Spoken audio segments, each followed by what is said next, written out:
कि खुश नसीब है वो शख्स कि जिसको दुनिया में कोई तारीफ करने वाला ना हो, जानने वाला ना हो, मगर अल्लाह की बारगाह में वो मकबूल हो। फरमाते हैं बदनसीब है वो शख्स जिसको दुनिया तो तारीफ कर रही हो, दुनिया तो बहुत नेक मान रही हो, मगर बारगाह इलाही में उसका कोई हिस्सा ना हो। ये मुझे और आपको चेक करते रहना है। माशाअल्लाह जो जवानी में इस माहौल में आ गए, यू आर सो लकी। लेकिन अब जवानी में जो शैतान के वार हैं उनसे बचना भी हमारी जिम्मेदारी। और इसीलिए तो ये तरबियती इज्तिमात रखे जाते हैं। बार बार हमें इस तरह के इज्तिमात में, बयानात में बुलाया जाता है कि हम तस्किया नफ्स करें, अपने अपने आमाल पर गौर करें कि कहीं जाहिर तो अच्छा हो गया और आहिस्ता आहिस्ता शैतान ने बातिन पर हमला शुरू तो नहीं कर दिया। शैतान है ना बड़ा मक्कार है, वो पहले ये चेक कर लेता है इस बंदे से मैं क्या करवा सकता हूं, क्या नहीं करवा सकता। मिसाल देता हूं, हम में से शायद बहुत सौ का वो इमामा नहीं उतरवा सकता, हमारी दाढ़ी नहीं कटवा सकता, पता यार ये इस पे पक्के हैं। तो वो क्या, वो मायूस नहीं हो जाता, वो कहता दिल में उतर जाता हूं, गीबत करवा देता हूं, बदगुमानी करवा देता हूं, हसद करवा देता हूं, बदनिगाही करवा देता हूं। हैं अब इमामा दाढ़ी है और अंदर बेड़ा गर्क हो रहा है, अंदर चीजें तबाह हो रही हैं। तो ये बातिनी अमराज को कौन देखेगा? ये भी हमने देखना, संभालना है अपने आप को, शैतान के वारों से बचना है। तो आज मेरे प्यारे इस्लामी भाइयों, जो मुझे मौजू दिया गया है आप सबकी बारगाह में हाजिरी के लिए, वो मौजू क्या है कि एक बेहतरीन मुबल्लिग, एक दीन के दाई के अंदर क्या क्या खुसूसियात होनी चाहिए, उसके अंदर कौन सी ऐसी चीजें होनी चाहिए जिसको अगर वो अपना लेता है तो उसकी दावत, उसका दीन की तरफ बुलाना इंशाअल्लाह कामयाबी से भी हमकिनार करे और आखिरत में भी उसको उसका बेहतरीन अजर मिले। पहले नबी पाक अलैहिस्सलाम का अंदाज और उनके दौर का एक कमाल का वाकया।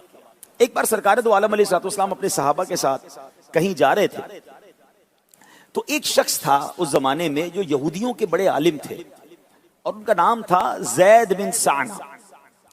भरे बाजार में लोगों के सामने उस शख्स ने नबी पाक अलैहिस्सलाम को इंटरसेप्ट किया, प्यारे आका को रोका। नबी पाक ने उनसे एक्चुअली कुछ लेन देन किया था, अब वो रकम लेनी थी या खजूरें वापस लेनी थी, अभी उसका टाइम नहीं आया था, वो दिन पूरे नहीं हुए थे। यानी अगर मिसाल के तौर पे 1 महीने बाद लेनी थी या 2 महीने बाद लेनी थी, अभी दिन बाकी थे। मगर जैद बिन साना ने समझ ले सड़क पर लोगों के सामने सरकार दो आलम अलैहिस्सलाम से अपनी खजूरों का मुतालबा किया।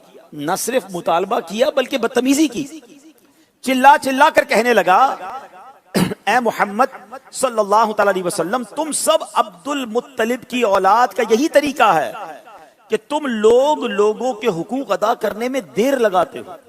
यानी सिर्फ नबी पाक को मादअल्लाह आपसे बदतमीजी नहीं की, आपके खानदान पर भी बात कर दी, आपकी फैमिली पर बात कर दी। अब जब उसने ये बात की ना तो साथ सैयदना उमर फारूक आजम रदी अल्लाह तआला भी मौजूद थे। आप जलाल में आ गए, बड़े गज़ब में आ गए और आपने उस शख्स से कहा कि ए खुदा के दुश्मन, तू खुदा के रसूल सल्लल्लाहु अलैहि वसल्लम से ऐसी गुस्ताखी कर रहा है। खुदा की कसम, अगर नबी पाक अलैहिस्सलाम का अदब रुकावट ना बन रहा होता, माने ना होता, तो मैं अभी तलवार से तेरी गर्दन उड़ा देता। नबी पाक भी मौजूद हैं, हजरत उमर भी मौजूद हैं और हजरत उमर उससे इस तरह बात कर रहे हैं। अब सरकार दो आलम अलैहिस्सलाम का हिल्म, आपकी नरमी, आपकी सुभान अल्लाह हुस्न अखलाक देखें। अब थोड़ा ये सिनेरियो अपने बारे में सोच ले सारे कि हम कहीं जा रहे हो, हमारे साथ हमारे साथी हों, बल्कि वो साथी भी वो हों जो हमारी मोहब्बत में हों, है हमारा अदब कर रहे हैं। उस्ताद जा रहा है, शागिर्द साथ हैं, नाजिम साहब जा रहे हैं, शागिर्द साथ हैं, कोई बड़े निगरान जा रहे हैं, उनके साथ काम करने वाले ज़ेली जिम्मेदारान साथ हैं, और कोई बंदा हमसे बदतमीजी करे, हमारे साथी भी साथ हो, और साथी जब कहे खबरदार हमारे उस्ताद साहब से ऐसी बात नहीं करना, तो उस्ताद साहब तो और चौड़े हो जाएंगे, हाँ भाई अब मेरे शागिर्द साथ हैं, इसको सबक सिखाएंगे। मगर सुभान अल्लाह, नबी पाक अलैहिस्सलाम ने ज़ैद बिन साना को कुछ कहने की बजाय हजरत उमर फारूक रज़ी अल्लाह तआला से फरमाया कि ए उमर, तुम ये क्या कर रहे हो, क्या कह रहे हो? तुम्हें तो ये करना चाहिए था कि मुझे अदाए हक की तरगीब देते कि हुजूर इसका हक अदा कर दें, और इसको कहते कि नरमी से बात करो, नरमी से तकाजा करो। ये कौन सा अंदाज इख्तियार किया? ए उमर, अब जाओ, इसकी जितनी खजूरें निकलती हैं वो भी इसको दे दो, कुछ ज्यादा खजूरें दे दो। हजरत उमर रज़ी अल्लाह तआला अन्हु ने कहा कि हुजूर ज्यादा किस बात की, जितनी निकलती है उतनी देंगे ना। फरमाया, ए उमर, जो तुमने तेज नजरों से देखा ना, जिस स्टाइल में तुमने उससे बात की, मैं हदीस का खुलासा पेश कर रहा हूं, तो उसका दिल सहम गया होगा, उसका दिल टूटा होगा, ये उसकी दिलजोई के लिए और दे दो। अब हजरत उमर वो खजूरें लेके जा रहे हैं। अब यहां एक और बड़ी बारीक बात है, अगर ये बात समझ जाए ना, देखें नबी पाक खुद भी तो खजूरें दे सकते थे, खुद भी कुछ ज्यादा दे देते, जैद बिन साना खुश हो जाते, मगर नबी पाक ने हजरत उमर की तरबियत कैसे फरमाई कि चूंकि गजब से उन्होंने देखा था, डांट डपट उन्होंने की थी, तो ज्यादा खजूरें भी उनके साथ भिजवाई ताकि आइंदा के लिए भी प्रैक्टिकली तरबियत हो जाए कि किसी को ऐसे देखना नहीं है, किसी से ऐसे बात नहीं करनी है। बात समझ आ रही है? यानी प्रैक्टिकली नबी पाक सहाबा की तरबियत कैसे फरमाते थे। अब यहाँ साथी किराम मौजूद हैं, बाज औकात किसी शागिर्द से या किसी इस्लामी भाई से गलती होती है, उस गलती को ठीक हम कर लेते हैं, मगर उसकी तरबियत कैसे होगी, तो ठीक भी उससे करवाएं। ये तरीका होता है कि प्रैक्टिकली कुछ चीजें लर्न करवानी होती, सिखानी होती है। बहरहाल हजरत उमर फारूक पहुंच गए जैद बिन साना के पास और जाकर कहा कि ए जैद, ये तुम्हारी खजूरें ले लो और ये थोड़ी ज्यादा ले लो। वो कहते हैं ज्यादा क्यों लेकर आए हो? कब मेरे आका अलैहिस्सलाम ने फरमाया कि तुमको मैंने बड़ी गजबनाक नजरों से देखा था, मेरा स्टाइल ठीक नहीं था बात करने का, दिल टूटा होगा, दिल जोई के लिए उन्होंने भिजवाई है। अब जैद बिन साना एक बड़ी अजीब सी बात करते हैं, कहते हैं ए उमर जानते हो मैं कौन हूं? कौन? कहा मेरा नाम जैद बिन साना है। तो हजरत उमर कहते हैं जैद बिन साना वही जो यहूदियों का एक बड़ा आलिम है? कहा मैं वही हूं। कहा फिर तुम्हें पता नहीं आलिम होकर किताबों में पढ़ा होगा आखिरी नबी से ऐसे बात करते हैं सल्लल्लाहु अलैहि वसल्लम। तो जैद बिन साना कहते हैं ए उमर मामला यह है कि मैंने आसमानी किताबों में आखिरी नबी की निशानियां पढ़ी थी, मगर सारी निशानियां मैंने चेक कर ली थी नबी पाक अलैहिस्सलाम में, वो पूरी हो रही हैं। 2 निशानियां चेक करना बाकी था जो मैंने पढ़ी थी, और उसमें निशानी ये थी कि आखिरी नबी अलैहिस्सलाम वो होंगे कि जिनके साथ जितना जहालत का बर्ताव किया जाएगा उतना नरमी, हिल्म और बुर्दबारी बढ़ती जाएगी। यानी इनके साथ जितनी जहालत इस्तेमाल की जाएगी, गलत रवैया इस्तेमाल किया जाएगा, ये उतने नरम होते चले जाएंगे। पहली निशानी ये थी। और दूसरी ये थी कि इनके साथ जिस कदर जो है वो जहालत का बर्ताव किया जाएगा, इनकी नरमी उस पर गालिब रहेगी। कहते हैं उमर मैंने निशानियां चेक कर ली हैं और मैं मान गया हूं यही अल्लाह के आखिरी नबी हैं। ए उमर मैं बड़ा मालदार हूं, सुनो आज मैं इस्लाम भी कबूल करता हूं और अपनी आधी जायदाद जो है वो मुसलमानों के लिए, इस्लाम के लिए वक्फ भी कर देता हूं। अब लुक एट द रिजल्ट। इसी मौके पर लड़ाई की जाती, झगड़ा किया जाता, तलवार निकल आती है, जलील कब किया जाता, ईंट पत्थर का जवाब ईंट से दिया जाता, तो शायद ये नतीजा ना निकलता। मगर सुभान अल्लाह, नबी पाक का हिल्म, प्यारे आका की बुर्दबारी, सलाम उस पर कि जिसने गालियां सुनकर दुआएं दी, सलाम उस पर कि जिसने खून के प्यासों को कबाएं दी। इस्लाम फैलने का एक बड़ा हिस्सा माफी, दरगुजर, अफ, हिल्म, नरमी। कैसी कैसी जहालत भरा बर्ताव नबी पाक के साथ किया गया, मगर आका दुआएं देते रहे, नबी पाक माफ फरमाते रहे, दरगुजर फरमाते रहे, तरबियत फरमाते रहे, और इस्लाम फैलता चला गया। तो अगर मुबल्लिग, दीन का दाई, इस्लाम की तरफ बुलाने वाला नर्म नहीं होगा, सख्ती होगी, हिकमत अमली नहीं होगी, तो वो कैसे दीन की तरफ बुलाएगा।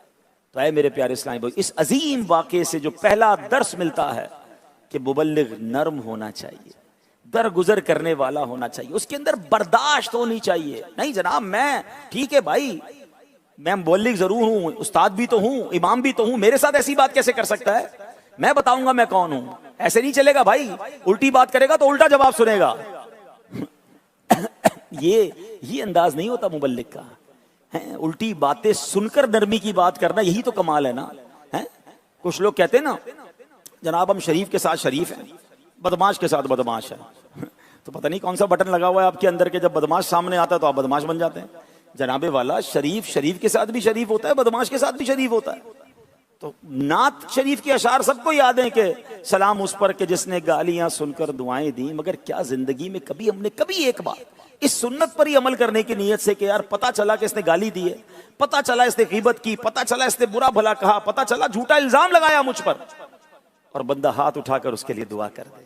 हैं क्या पता नबी पाक कि ऐसी निगाहे करम हो जाए हम पर कि ये मेरा उम्मती होकर मेरी सुन्नत को अदा कर रहा है, कि इसे गालियां पड़ रही हैं, इसको बुरा भला कहा जा रहा है और ये दुआएं दे रहा है।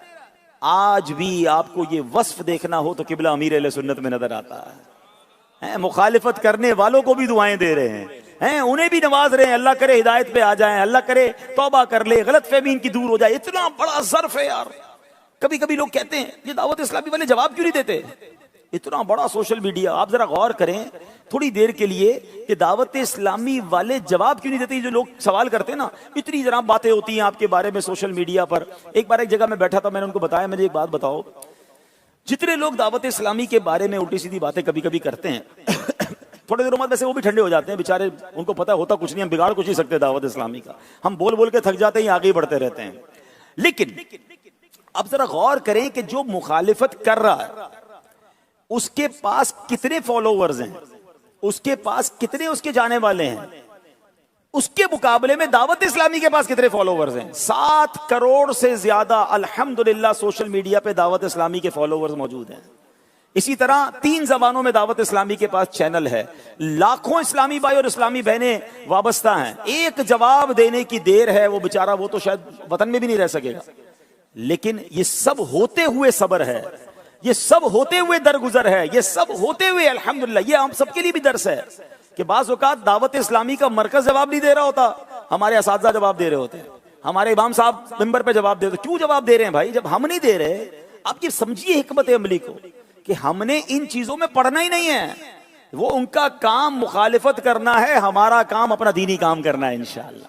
कभी आपने देखा है आप रास्ते में कहीं जा रहे हो, कोई कुत्ता भौंक रहा हो तो कोई बंदा खड़ा हो वो भी भौंकना शुरू कर दे। कुत्ते का काम भौंकना है, आपका काम जाना है। आप चलते रहेंगे, वो खड़ा हो जाएगा, आप अपनी मंजिल पे पहुंच जाएंगे। तो ये ना किया करें। तो सुभान अल्लाह, मुखालिफत हो या बदतमीजी कोई करे, नरमी से जवाब दें, ना लड़ाई करें। और यही मुबल्लिग का वस्फ है। छोटी छोटी बात पर गुस्से में आ जाना, बदले की आग में जलना, नहीं मैं तो नहीं छोड़ूंगा भाई, ठीक है जिम्मेदारी अपनी जगह, उस्ताद हूं तो अपनी जगह, इमाम हूं तो अपनी जगह, लेकिन ये मेरा पर्सनल मैटर है भाई, मैं तो नहीं छोड़ूंगा। तो फिर आप अभी तक दावत इस्लामी वाले बने नहीं हैं। दावत इस्लामी वाले का कोई मैटर पर्सनल नहीं है। मेरी दावत इस्लामी, मैं घर में भी हूं तो दावत इस्लामी वाला हूं। मैं कहूं जरा मेरा ये सोशल मीडिया का अकाउंट मेरा अपना है, बाकी उसके बाद मैं दावत इस्लामी के जामिया में जाऊंगा तो मैं अलग हूं, मगर घर आने के बाद मेरा अंदाज अलग है। मैं मोहल्ले में इमाम हूं तो ठीक है, बाकी घर में मैं मोहल्ले में अपने अंदाज से जीऊंगा। नहीं, दाई हर जगह दाई होता है, मुबल्लिग हर जगह मुबल्लिग होता है। और मैं आपको एक और बात बताऊं, अभी आगे आप सुनेंगे कि बयान ही सब कुछ नहीं है। हम समझते मुबल्लिग वो अच्छा जिसका बयान अच्छा। अरे भाई, 1-1.5 घंटे का बयान सुनकर लोग आपसे मुतासिर हो गए और आपने शानदार बयान किया। उसके बाद जो 22-23 घंटे लोगों के साथ आपने हाल किया, वो क्या है? किरदार ज्यादा जरूरी है। सरकारे दो आलम सल्लल्लाहु तआला अलैहि वसल्लम ने 40 साल तक मक्के की गलियों में जो जिंदगी गुजारी हैं, उन वहशी लोगों के साथ कैसे कैसे जालिम लोग थे, बच्चियों को जिंदा दरगोर करते थे, जहालत का किस कदर हाल बुरा था, मगर उस कौम में नबी पाक मौजूद थे। मगर किरदार कैसा था कि जब 40 साल की उम्र मुबारका में कोहे सफा पर खड़े होकर ऐलान किया कि बताओ ए लोगों में कौन हूं, तो उन मुशरिकीन मक्का ने क्या कहा था कि हुजूर आप सादिक हैं, आप अमीन हैं, आप सच्चे हैं, आप अमानतदार हैं। बयान तो कोई नहीं हुआ था 40 साल तक। बयानात का सिलसिला, दावत का सिलसिला, इस्लाम की तरफ बुलाने का सिलसिला तो 40 इयर्स के बाद हुआ। लेकिन 40 साल तक क्या पेश किया? किरदार। मेरा और आपका किरदार क्या? अगर मुबल्लिग, कमाल का मुबल्लिग जिसको कहना हो, साफ क्या होने चाहिए, मेरा किरदार ऐसा हो। मैं आपको सच बताऊं, हमारे कई इस्लाम में करीब आते हैं, कहते हैं कोई बयान का तरीका बताएं, कैसे अच्छा बयान हो जाए, अल्फाज की अदायगी कैसे हो। नो डाउट बयान अच्छा होना चाहिए, मगर मेरा आपसे एक सवाल है। एक ऐसा मुबल्लिग है जिसका कमाल का बयान करता है, लोग रोने लग जाते हैं, नारे लगते हैं, मगर उसके बाद जब वो मोहल्ले में जाता है तो जनाब मस्जिद में जमात में नजर नहीं आता। ठीक है, उसके बाद वो कारोबार करता है तो लोगों को टाइम पे पैसे नहीं देता, वादा करता है तो वादा पूरा नहीं करता, बात करता है तो सच नहीं बोलता है, लड़ाई झगड़े अलग किए हुए, पड़ोसी अलग परेशान है, फैमिली अलग टेंशन में, बयान कमाल का है, लोग मुतासिर होंगे? बताइए ना। और एक मुबल्लिग है जिसका बयान इतना जबरदस्त नहीं है, नॉर्मल बयान करता है, मगर अखलाक ऐसे हैं कि पूरा मोहल्ला गर्विदा है, जिससे मिलता है मुस्कुरा के मिलता है, बात करता है तो सच्ची करता है, वादे करता है तो पूरे करता है, कारोबार उसका सबसे अच्छा, मस्जिद की पहली सफ में नजर आता है, हर नमाजी से मोहब्बत से मिल रहा है, बयान अच्छा नहीं है। बताओ दोनों में से कामयाब कौन है और करीब किसके लोग आएंगे? किरदार। पहले किरदार है तो प्लीज हम बाज औकात वे ऑफ डिलीवरी पर तो बहुत वर्क करते हैं कि यार बयान तैयार करने जा रहा हूं, अल्फाज क्या होंगे, तरतीब क्या होगी, इसके बाद क्या पढ़ूंगा, ठीक है। मगर ये एक आध घंटे के बयान के बाद, यानी आप एक बात सोचें कि हमसे एक घंटे के बयान में, इज्तिमा में कई लोग मुतासिर हो जाते हैं, है ना, यार हजरत माशाल्लाह आपका बयान कमाल। मगर गौर करें यही बंदा मेरे साथ बाकी दिन गुजारे तो अब मुतासिर रहेगा या वो दूसरा वाला मुतासिर हो जाएगा? पता ना, मुतासिरीन की भी दो किस्में हैं। एक मुतासिर वो है जो आपकी क्वालिटी से मुतासिर है, और एक वो है जो आपकी आपकी आपकी ज्यादती से बेचारा मुतासिर है, परेशान है। तो गौर करें कि मुबल्लिग सिर्फ स्टेज पर मुबल्लिग ना हो, सिर्फ मंच पर और मिंबर पर मुबल्लिग ना हो। मुबल्लिग वो है जो हर जगह मुबल्लिग हो। वो बस में सफर कर रहा है तो बस में मुबल्लिग हो, ट्रेन में सफर कर रहा है तो ट्रेन, यानी आपका मजा ये है कि आप ट्रेन में जा रहे हैं तो थोड़ी देर में ट्रेन में जितने लोग हैं वो आपसे कोई दीन की बात सीख रहे हो, हैं आपसे कोई मसला पूछ रहे हो, आपके करीब आ गए हो, आपसे अल्लाह रसूल की बातें सीख रहे हो, तो आप मुबल्लिग है ना। अच्छा, ऐसा ना हो कि वो कोई फिल्में ड्रामे गाने बाजे की बातें कर रहे हो और आप उनके साथ शामिल हो गए। मुबल्लिग का काम असर अंदाज होना होता है, असर लेना नहीं होता है कि जिधर गए उसी माहौल में रंग गए। मर्द वो होता है जो जमाने को अपने पीछे चलाता है, ना कि खुद जमाने के पीछे चल जाए। अल्लाह ने ऐसा मर्द कलंदर दिया है हमको। लोग कहते थे कहां से नौजवान दाढ़ियां रखेंगे, कहां से नौजवान इमामे पहनेंगे। अरे जनाब भाई, कैसे काफिलों में लोग कारोबार और जॉब छोड़ के सफर करेंगे। मगर इस मर्द कलंदर ने दुनिया को करके दिखाया कि अगर सही तरीके से एक मुबल्लिग आ जाए, सही औसाफ वाला मुबल्लिग आ जाए, तो वो जमाने को अपने पीछे चला के दिखा देता है। आप देखें ना, आप में से कई ऐसे होंगे, यानी आज से 50 साल पहले की हिस्ट्री पाकिस्तान की उठा लें, 90%, if I am not wrong, 70, 80, 90% वो उलमा बनते थे कि जिनके माँ बाप फैमिली में उलमा थे। उलमा की फैमिली के लोग आलिम बनते थे। मगर आज आप में से कई ऐसे होंगे, चले हाथ ही उठा दें, कि जिनके पूरे खानदान में कोई एक आलिम नहीं होगा जिसने दरस निज़ामी किया होगा। मदी चले के नाज़रीन, ये देखिए, और इसमें मैं खुद भी शामिल हूं, इसमें मैं खुद भी शामिल हूं कि मेरे बाप दादाओं में से किसी ने दरस निज़ामी नहीं किया था। हम कारोबारी फैमिली से हैं। अल्लाह सलामत रखे, दावत इस्लामी को हमें इस लाइन पे लगा दिया। ये कमाल है ना कि कोई रूटीन नहीं है, मगर उस रूटीन से निकाला और उस बंदे को इल्म दीन पर लगा दिया, उसको आलिम बनने पर लगा दिया। अब सुभान अल्लाह, एक और खुश प्यारी बात, आपके दरस निज़ामी करने के बाद कौन कौन है जिसकी फैमिली और खानदान में दरस निज़ामी करने लोग शुरू हो गए। ये देखें, ये है वो कमाल जो दुनिया को बताना है कि जिनकी फैमिली में कोई आलिम नहीं था, उसमें एक बंदा ऐसा उस दावत इस्लामी के माहौल के करीब आया जो माशाल्लाह दरस निज़ामी किया, और अब माशाल्लाह उसकी नस्लों में, उसके भाई बहनों में, उसकी फैमिली में लोग इल्म दीन सीखने वाले बन गए। ये वो कमाल है जो एक मुबल्लिग कर सकता है। अब मैं और आप गौर करें कि मेरी जात से इंपैक्ट क्या हुआ। मुझ पर तो दावत इस्लामी का इंपैक्ट हुआ, असर हुआ। मैंने अब तक क्या असर डाला, कितने उलमा बना लिए, कितने तलबा दरस निज़ामी के लिए दाखिल किए, कितने बेनमाजियों को नमाजी बनाया। और अगर नहीं हो रहा ऐसा तो ट्राई टू चेक करना है, देयर इज समथिंग रॉन्ग, कुछ गड़बड़ है। और ये गड़बड़ दावत इस्लामी के पैगाम में नहीं है, मादअल्लाह कुरान और हदीस में क्या गड़बड़ है, वो तो सब ठीक है। मेरे अंदाज में कोई प्रॉब्लम है, मेरे किरदार में कोई प्रॉब्लम है। यार मेरे निगरान साहब या फलां इलाके के जिम्मेदार बयान करते हैं, मुलाकात करते हैं, लोग तैयार हो जाते हैं। मैं बयान करता हूं, फर्क ही नहीं होता। मैं मुलाकात करता हूं, कोई तैयारी नहीं होता। तो क्या मसला है? बात तो वो भी वही कर रहे हैं, वो थोड़ी साइंस के फार्मूले बयान करते हैं, वो भी अल्लाह रसूल की बात करते हैं, कुरान और हदीस की बात करते हैं। शायद उनसे ज्यादा कुरान और हदीस मुझे याद है, मगर मेरी बात में असर नहीं है, तो इट मीन समथिंग रॉन्ग। वो गलती पकड़नी है, वो कल पकड़नी है कि यार मैं क्या ऐसा करूं कि मेरे जरिए भी दीन के बड़े बड़े काम होने लग जाएं। आइए कुरान पाक से मदद लेते हैं। अल्लाह करीम क्या खूबसूरत, हमें कुरान की एक आयत है, एक्चुअली यूं समझ लें ये मुबल्लिग के लिए पूरा सिलेबस है, दीन का काम करने का पूरा सिलेबस इस आयत में मौजूद है। अल्लाह करीम इरशाद, बल्कि ये आयत का जुज़ है। अल्लाह फरमाता है उदउ इला सबीली रब्बिका बिल हिकमति वल मौइज़तिल हसना। आसान तर्जुमा कुरान कंजुल इरफान, अपने रब के रास्ते की तरफ हिकमत और अच्छी नसीहत के साथ बुलाओ। उदउ, बुलाओ। किसको बुलाना है? कुरान कह रहा है बुलाओ। तो गोया ऐलान ये हो रहा है कि सबको बुलाना है। कैसे बुलाएं? बुलाने का तो फरमा दिया, उदउ, बुलाओ। कैसे बुलाएं?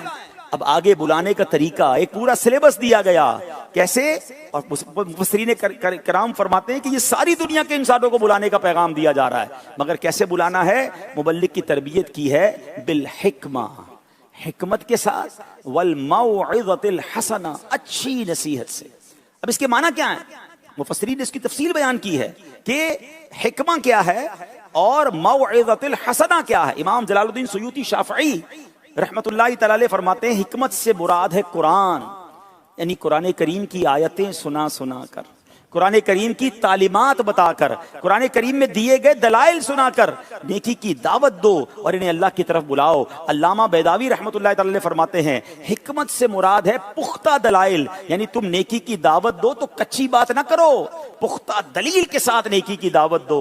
इमाम सुयूती शाफ़ी फरमाते हैं मौइज़तिल हसना से मतलब नरम बात है, यानी नेकी की दावत देने वाला नरमी के साथ नेकी की दावत दे। यानी कुरान के जरिए क्या पता चल रहा है, पढ़ा लिखा आदमी है, बहुत ज्यादा एजुकेटेड है, दुनियादार है, उससे बात करने का अंदाज और होगा, कुरान और हदीस के दलाइल के साथ उसमें गुफ्तगू की जाएगी। लेकिन अनपढ़ है, अब उसको अब दलाइल से कायल नहीं कर सकते, तो अब उसे नरमी के साथ दुरुस्त अंदाज में दीन की तरफ बुलाना होगा। तो सुभान अल्लाह, ये नरमी, ये हिकमत अमली, ये जो मुबल्लिग के लिए खजाने की हैसियत रखता है।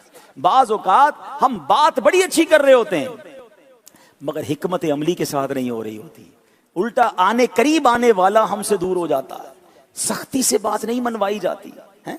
बात मनवाने के लिए आपको नरमी इख्तियार करनी होगी। अच्छा, बाज़ औक़ात एक और प्रॉब्लम पता है क्या होता है कि हम बाज़ औक़ात ये होता है कि तरजीहन बात नहीं कर रहे होते, मतलब थोड़ा थोड़ा बात करें ना, थोड़ा थोड़ा काम दे किसी को, एक साथ ही सारा काम जो है ना दे देंगे, तो फिर मेरे प्यारे इस्लामी भाइयों इस तरह बात नहीं होगी। हमें इस बात को समझना होगा कि हमें आहिस्ता आहिस्ता थोड़ी थोड़ी हिकमत के साथ बात को आगे लेकर जाना है। अब यहाँ मेरे प्यारे इस्लामी भाइयों एक बात और शैतान जो है दिल में डाल देता है कि यार खुद तो पहले नेक बन जाऊं फिर लोगों को नेकी की दावत दूंगा, और इस बात पर बंदा नेकी की दावत ही छोड़ देता है, काम करना छोड़ देता। यकीनन कुरान में समझाया गया कि पहले, और वाकई ऐसा ही है कि अगर मुबल्लिग बाअमल है तो उसकी जबान में तासीर आ जाएगी। अगर मैं खुद अमल कर रहा हूं, दिल पाकीज़ा है, तो एक एक बात तासीर का तीर बनकर उतरेगी। मगर ऐसा नहीं है कि कुछ अमल नहीं हो रहा तो दावत देना भी छोड़ दे। दोनों बातें समझना बहुत जरूरी है। अल्लाह करीम कुरान मजीद में इरशाद फरमाता है, या अय्युहल्लज़ीना आमनू लिमा तक़ूलूना मा ला तफ़अलून कबुरा मक़तन इंदल्लाहि अन तक़ूलू मा ला तफ़अलून। क्या तर्जुमा है, ऐ ईमान वालों क्यों कहते हो वो जो नहीं करते, कैसी सख्त नापसंद है अल्लाह को वो बात कि वो कहो जो न करो। अब इसका मतलब क्या हुआ कि अगर कोई शख्स अपने आप को नेक बनाने और गुनाहों से बचाने में कामयाब ना भी हो सके, तब भी अपनी इस्लाह की कोशिश करने के साथ साथ वो दूसरों को नेकी की दावत देने और बुराई से मना करने के अहम फरीजे को अदा करता रहे, क्योंकि अमल करना एक वाजिब है और इस्तिताअत के होने की सूरत में दूसरे को बुराई से रोकना ये दूसरा वाजिब है। अगर एक वाजिब पर अमल नहीं तो दूसरे वाजिब से महरूम नहीं रहना है, उसको छोड़ना नहीं है। जैसा कि अल्लाह अज़्ज़ा वजल के इस फरमान आलिशान, अतअमुरून अन्नास बिल बिर्रि व तंसौना अनफुसकुम, क्या लोगों को भलाई का हुक्म देते हो और अपनी जानों को भूलते हो। इसके तहत अब्दुल्ला बिन उमर बैदावी रहमतुल्लाहि तआला अलैह क्या फरमाते हैं कि इस आयत की मुराद वाजो नसीहत करने वालों को तकवा और परहेजगारी पर उभारना है कि खुद भी तो अमल करो ना, लेकिन बेअमल को वाजो नसीहत से मना करना मकसूद नहीं है कि अमल नहीं है तो वाज भी छोड़ दो। यहां उभारना है कि अमल वाज कर रहे हो तो खुद भी अमल करो, लेकिन हमें बयान करना है, हमें नेकी की दावत देनी है, हमें बुराई से रोकना है ताकि एक वाजिब पर अमल होता रहे। तो ऐ मेरे प्यारे इस्लामी भाइयों, अब गौसे पाक रहमतुल्लाहि तआला अलैह का फरमान सुने। क्या बात है, हम उनके मुरीद हैं, हमारे पीर हैं, पीराने पीर। सुभान अल्लाह, 4 जुमलों में क्या प्यारी रहनुमाई दे रहे हैं। आप फरमाने लोग 4 किस्म के होते हैं। पहला शख्स वो होता है ला लिसाना लहू वला कल्बा, जिसके पास ना जबान है ना दिल है।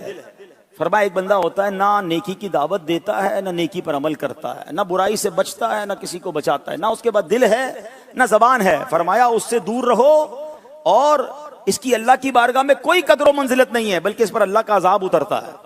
फरमाया एक और बंदा होता है ला लहू लिसान बिला कल्बिन, जबान तो है मगर दिल नहीं है, बातें करता रहता है, लोगों को दावत देता रहता है, लोगों को दीन की बात करता है, उसका दिल खुद अमल नहीं करता। फरमाया ऐसा शख्स भी अच्छा नहीं है, बल्कि ऐसे शख्स की सोहबत से भी दूर रहो। आगे फरमाया लहू कल्बुन बिला लिसान, कुछ लोग होते हैं दिल होता है मगर जबान नहीं होती, यानी खुद अमल कर रहे हैं, अल्लाह ने उसको अपने ऐब बता दिए हैं, वो अल्लाह अल्लाह कर रहा है, इबादत कर रहा है, तन्हाई में अल्लाह को याद कर रहा है, मगर नेकी की दावत नहीं दे रहा। फरमाया लोग अच्छे होते हैं, इनकी सोहबत इख्तियार करो, हैं, इससे तुम अल्लाह के करीब हो जाओगे। मगर चौथी कैटेगरी के बारे में गौस पाक क्या फरमाते हैं, ऐ दावत इस्लामी वालों आपको मुबारक हो, ऐ वो लोगों जो अमल भी करते हैं और दूसरों को नेकी की तरफ बुलाते हैं। सुभान अल्लाह, पीराने पीर फरमाते हैं चौथा वो शख्स है जिसे फरिश्ते अजमत के साथ याद करते हैं।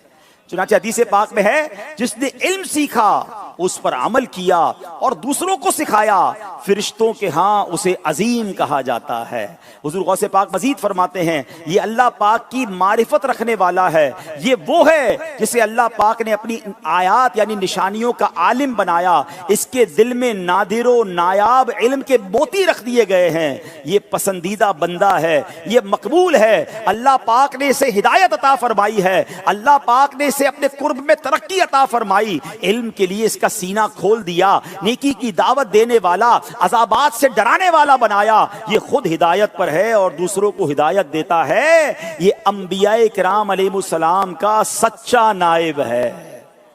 अब बताएं कैसा बड़ा इनाम है उसके लिए जो खुद भी नेकी की काम की कोशिश कर रहा है। अच्छा अब जरा इन चारों लोगों की कैटेगरी सुन ली आपने हैं, अब जरा मिलकर दावत इस्लामी का जो मदनी मकसद दोहराइए। हमारा मदनी मकसद क्या है कि अपनी और सारी दुनिया के लोगों की इस्लाह की कोशिश करनी है।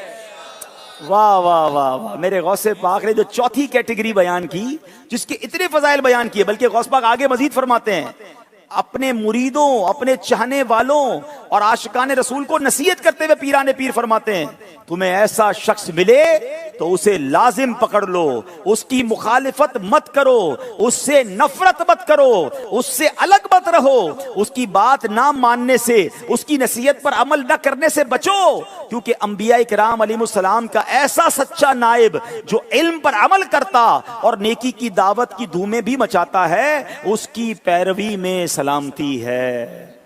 अब बताइए वो मुखलिस मुबल्लिगीन, बिलखुसूस अगर आज हम बात करें, हम कितने खुश नसीब हैं कि अल्लाह ने हमें अमीर अहले सुन्नत जैसी नेमत अता फरमाई है। वो कैसे नाइब गौसे आजम और कैसे नाइब रसूल है जिसकी तारीफ गौसे पाक फरमा रहे हैं कि ये अंबिया किराम का सच्चा नाइब है जो इल्म पर अमल करने वाला हो।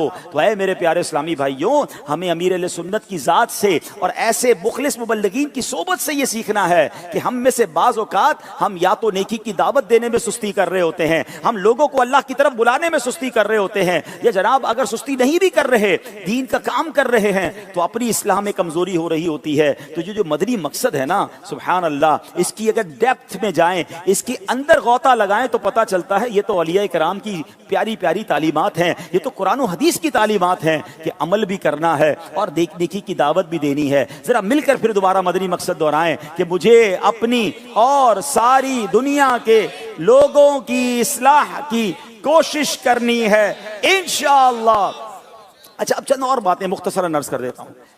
चाबी कबूलियत की जो है ना वो इखलास है।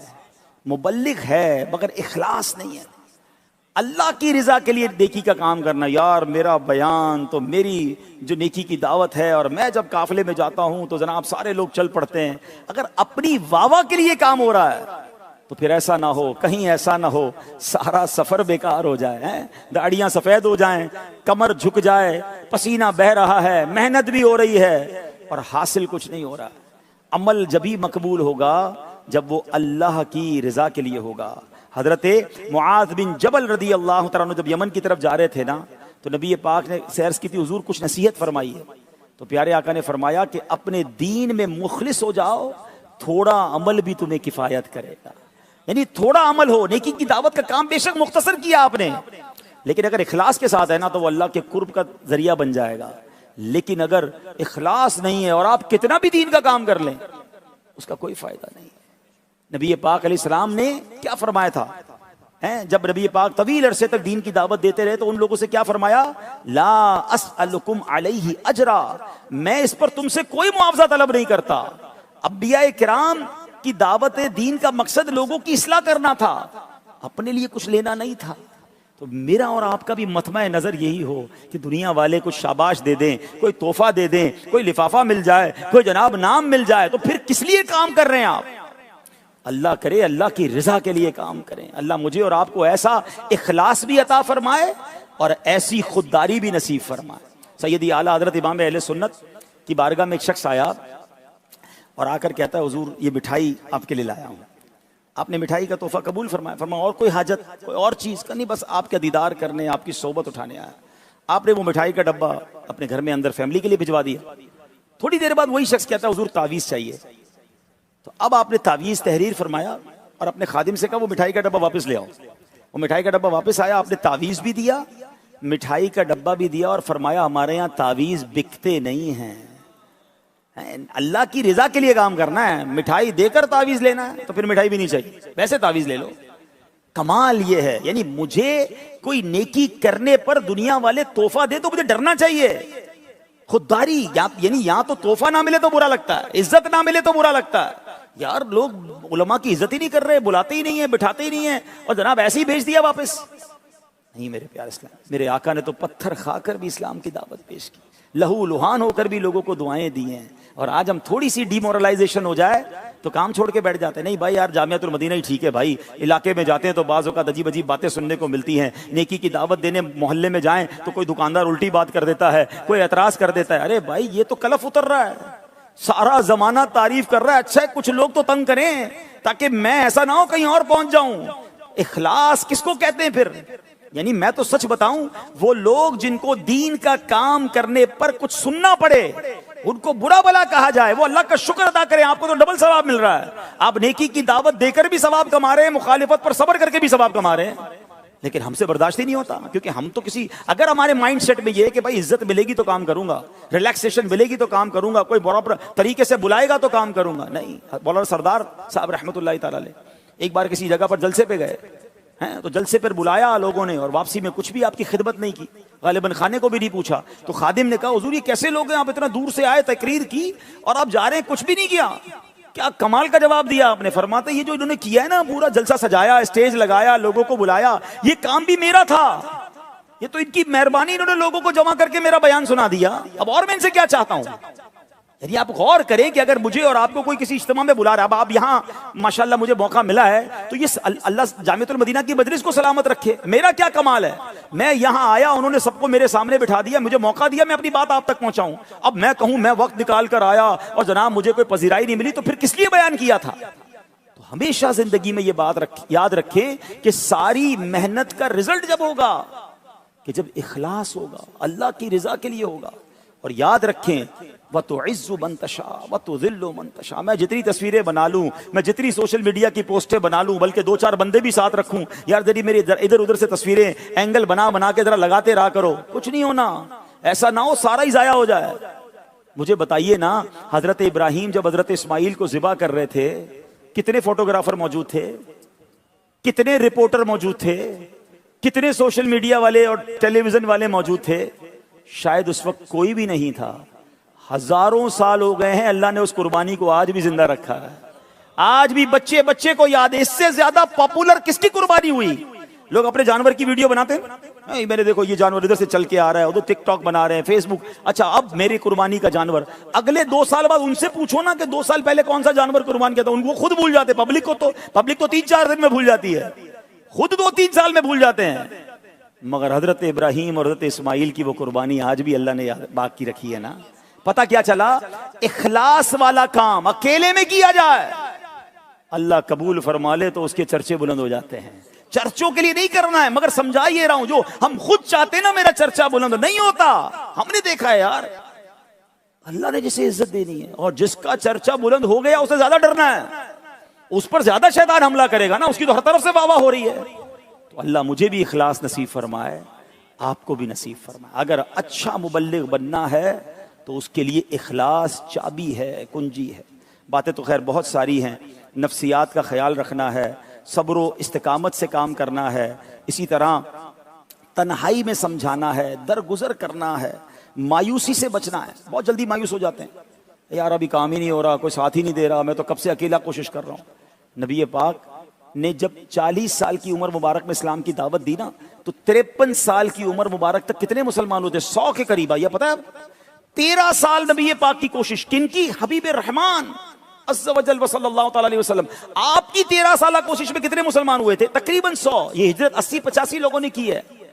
और 2 साल बाद जब बदर का मार्का हुआ तो कितने लोग थे बताइए ना? 300। कितने साल हो गए पता है आपको इस्लाम की दावत देते हुए? 13 मक्की जिंदगी के, 2 मदरी जिंदगी के। कितने साल हो गए? 15 साल की कोशिश। किसकी?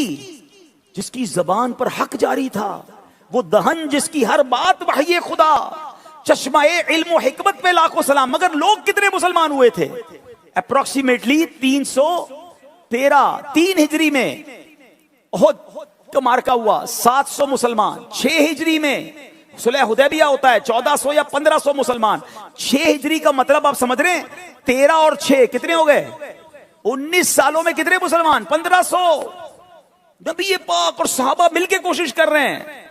मगर सुभान अल्लाह, जब सब्र के साथ काम किया जाता है तो मदद कैसे आती है कि 6 हिजरी में 1500 हैं, 8 हिजरी में फतेह मक्का में कितने हैं? 10,000। ये 1500 से 10,000 का जंप कब आया? 2 सालों में। और 8 हिजरी के बाद जब 10 हिजरी में हज्जतुल विदा का मौका आता है तो मैदान अरफात में कितने साहबा हैं? 1,24,000 साहबा के नाम।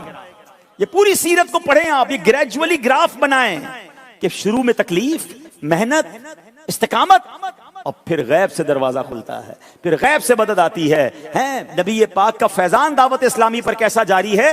पूछिए उन इस्लामी भाइयों से जब दावत इस्लामी शुरू हुई थी आज से 45-46 साल पहले। अकेले अमीर अहले सुन्नत, 4-5 रुफका, कभी बस में जा रहे हैं, कभी मोटरसाइकिल में जा रहे हैं, और जनाब बड़ी गुर्बत के दिन थे। और कई साल ऐसे गुजरे, ना अपना मरकज था, ना अपनी कोई मस्जिद थी, ना अपना कोई मदरसा था, ना कोई एक जामियातुल मदीना था। मगर आज 45 साल में अल्लाह ने दावत इस्लामी को वो मकाम दिया है। कौन सा कोना है जहां दावत इस्लामी वाले मौजूद नहीं है?